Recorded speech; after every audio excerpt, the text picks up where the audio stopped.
بسم اللہ الرحمن الرحیم۔ السلام علیکم ناظرین، میں ہوں آپ کا میزبان محمد تحسین عباسی۔ آپ دیکھ رہے ہیں پاکستان ٹائم نیوز کا مقبول پروگرام صحت اور تحقیقات۔ محکمہ صحت سندھ کی انتظامیہ صوبے کے سب سے بڑے تدریسی ڈاکٹر رت فاروق کیم سول اسپتال کراچی کے انتظامی معاملات بہتر کرنے کے بجائے غیر محسوس طریقے سے خراب کرنے کی کوششوں کا حصہ بنی نظر آ رہی ہے۔ مینجمنٹ بورڈ اور ہسپتال کی انتظامیہ سرکاری ادویہ چوری میں ملوث نیم طبی عملے کے ہاتھوں یرغمال بن چکی ہے۔ کمیشن مافیا اور دوا چوروں نے حکومتی سیاسی جماعت کے نام سے مماثلت رکھتی ہوئی غیر رجسٹرڈ تنظیموں کے ذریعے ماورائے قانون لازمی سروسز کے ادارے کو سیاسی اکھاڑا بنا کر رکھ دیا ہے۔ حکومت سندھ غریب مریضوں کو مکمل ادویہ فراہمی کے لیے سالانہ اربوں روپے کا بجٹ فراہم کر رہی ہے۔ تنظیموں سے وابستہ لوگ کارکنوں کے ذریعہ یومیہ لاکھوں روپے کی غریب مریضوں کی دوا دیدہ دلیری سے چوری کر کے 40% لوٹا ہوا مال متعلقہ اداروں کی بااثر شخصیات کو بطور نذرانہ دے کر 60% لوٹی ہوئی رقم سے اپنے بچوں کے نام پر سپلائی کمپنیاں بنا کر ٹھیکیداری بھی خلاف قانون خود کر رہے ہیں۔ Pakistan peoples para medical Karachi کے صدر کے نام سے Muskan enterprises, SBN enterprises, BS enterprises نامی فرم سول اسپتال کراچی، سندھ گورنمنٹ لیاری جنرل اسپتال، سندھ سروسز ہسپتال کراچی سمیت سندھ بھر کے اسپتالوں میں خلاف قانون سیاسی تنظیم کا نام لے کر نہ صرف دوائیں سپلائی کی آڑ میں کم مدت رکھنے والی ایکسپائرڈ دوائیں بغیر لیبارٹری ٹیسٹ کے مریضوں کو استعمال کے لیے دی جا رہی ہیں تو GSK جیسی بین الاقوامی دوا ساز کمپنی کے نام پر حیدرآباد میں تیار کردہ اسی کمپنی کی جعلی دوائیں شارٹ سپلائی اور ہسپتال کے اسٹوروں اور وارڈوں سے دوائیں اسٹاف نرسوں کو آگے رکھ کر فیک انڈینٹ کے ذریعے دوا چوری کا کام عروج پر ہے۔ سول اسپتال کی انتظامیہ نے ہماری تحقیقات کے مطابق جب گزشتہ دنوں فیک انڈینٹ میں ملوث نرسوں کے تبادلے کیے گئے تو بلی تھیلے سے باہر آ گئی اور سیاسی حکومتی جماعت کے نام استعمال کرنے والی یہ دوا چور مافیا اس اقدام پر چیخ اٹھی۔ پاکستان پیپلز پارٹی کی قیادت نے اپنی صفوں میں موجود کرمنل سرکاری ملازمین کے خلاف اپنی سیاسی طاقت کا مظاہرہ کر کے ایسی کالی بھیڑوں کا عبرتناک احتساب نہ کیا تو سندھ میں جو حال آج MQM کا ہوا ہے، پاکستان پیپلز پارٹی کو اس سے بھی زیادہ سیاسی نقصان ہو سکتا ہے۔ پاکستان پیپلز پارٹی کی قیادت کو اپنی جماعت کو وفاقی جماعت کے طور پر رکھنے کے لیے لسانی عصبیت کے رجحان سے باہر نکلنا ہوگا اور شہید محترمہ بے نظیر بھٹو کی طرح پیپلز پارٹی کی چھتری میں چھپنے والے سرکاری کرمنلز کی سرپرستی کے سنگین الزام سے اپنے آپ کو علیحدہ کرنا ہوگا۔ ناظرین، پاکستان پیپلز پیرا میڈیکل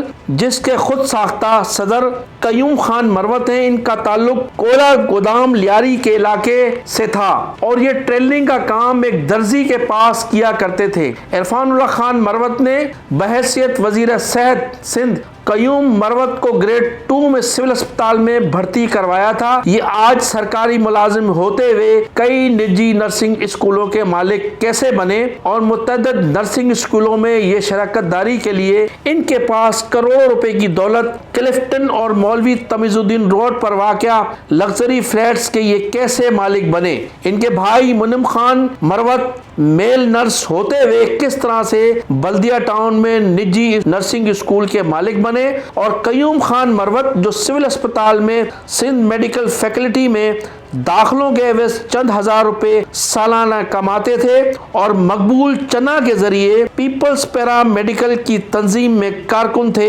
مقبول چندہ کے لندن چلے جانے کے بعد یہ ایک جانب میڈیکل ایڈ کے ناصر خان سے بھی فائدہ لیتے اور امیر حسین شاہ سلمان میمن سے بھی مفادات حاصل کرتے تھے۔ کوئلہ گودام میں ایک لیڈی ڈاکٹر کی شراکت میں کلینکس اور میڈیکل سٹور سے کاروبار کا آغاز کرنے والے قومی خزانے میں آمدنی سے کئی گنا کم ٹیکس ادا کر کے ارب پتی کیسے بنے؟ سائیکل پر سول اسپتال میں آنے والا قیوم خان مروت آج کئی کروڑوں کی لگژری گاڑیوں کا استعمال کیا 80,000 روپے کی سرکاری تنخواہ سے کرتے ہیں؟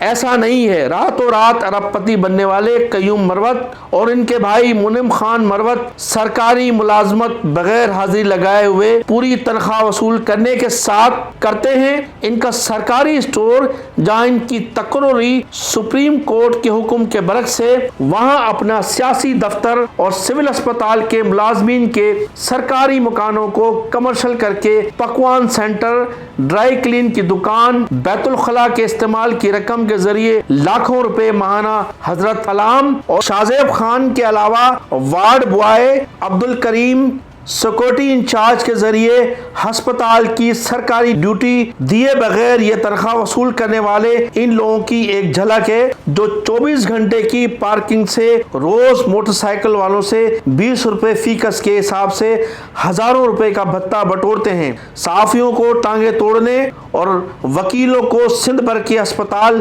بند کرنے کی دھمکی خود دینے کے بجائے انتظامیہ کے یرغمالی افسروں کے ذریعے دلواتے ہیں۔ یہ لاقانونیت وزیر صحت کے خلاف قانون اسٹاف افسر فہیم چاچڑ کو تو اس کا فائدہ ضرور ہو سکتا ہے، لیکن حکومت سندھ کو اس کا ناقابل تلافی سیاسی نقصان بھی ہو سکتا ہے۔ قانون اور آئین کے مطابق سرکاری ہسپتال عوام کے ٹیکسوں سے عوام کے لیے ہوتے ہیں۔ قیوم خان مروت غریب مریضوں کا اتنا درد رکھتے ہیں تو باغ جناح میں لگائے جانے والے میڈیکل کیمپ میں سول اسپتال کے غریب مریضوں کی دوائیں، ماسک اور سینیٹائزر کیوں لے جاتے ہیں؟ لوٹی ہوئی دولت کا بڑا حصہ جب وہ متعلقہ اداروں میں تقسیم کر سکتے ہیں تو وہ اس مال میں سے دوائیں میڈیکل کیمپ کے لیے کیوں نہیں خریدتے؟ اور حضرت کلام دوا چونوں کے خلاف منافقانہ بھڑکیں سوشل میڈیا پر کیوں وائرل کرتے رہتے ہیں؟ وہ اپنے گرد قبضہ گروپ کی تو خبر لیں، احسان کلوڑوں نے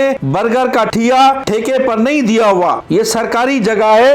دوا سپلائی کرنے والی کمپنیوں کے نمائندوں کو بلیک میل کرنے کا اڈا بنایا ہوا ہے۔ اسی طرح سے دوسرے صاحب بھی اپنے بچوں کے نام پر قائم کمپنیوں کے آرڈر سول اسپتال انجیکشن سیکشن کے سرکاری کمپیوٹر پر سرکاری ملازمین کے ذریعے آرڈر، ڈیلیوری، چالان سے لے کر بلز وغیرہ بھی یہیں تیار کرواتے ہیں۔ اسٹور میں خلاف قانون انچارجز سوائے دستخط کرنے سے زیادہ کچھ نہیں، لیجر اور اسٹاف رجسٹر لکھنے کی اہلیت نہیں رکھتے۔ یہ تمام کام نانک اور دوسرے کرائے کے لوگوں سے کروائے جاتے ہیں۔ آڈٹ اور اے جی سندھ سے بلوں کی منظوری قاعدے قانون کے بجائے پرسنٹیج کے ذریعے کروا کر جھوٹے سچے ریکارڈ کو صاف رکھا جاتا ہے۔ پولیس نے بھتہ خوری کی شکایت پر قیوم خان مروت اور ان کے دیگر ٹولے کے بھتہ خوروں کو ڈی پی او آفس کھارا در میں طلب کیا جہاں یہ پیش نہیں ہوئے۔ ناظرین، پاکستان ٹائم نیوز لیاری کے عزیر رستم بلوچ، جمیل شاہ،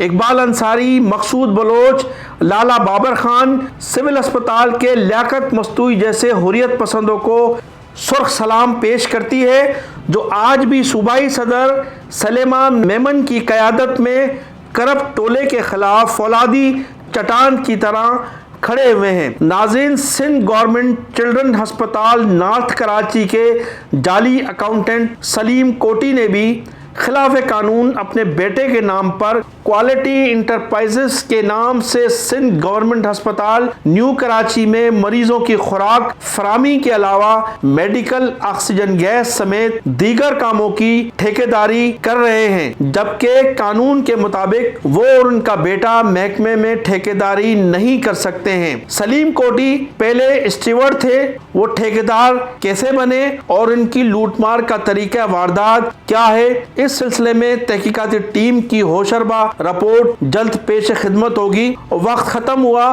چینل کو سبسکرائب کریں، کمنٹ سیکشن میں اپنی قیمتی رائے کا اظہار بھی ضرور کریں۔ خدا حافظ، پاکستان زندہ باد۔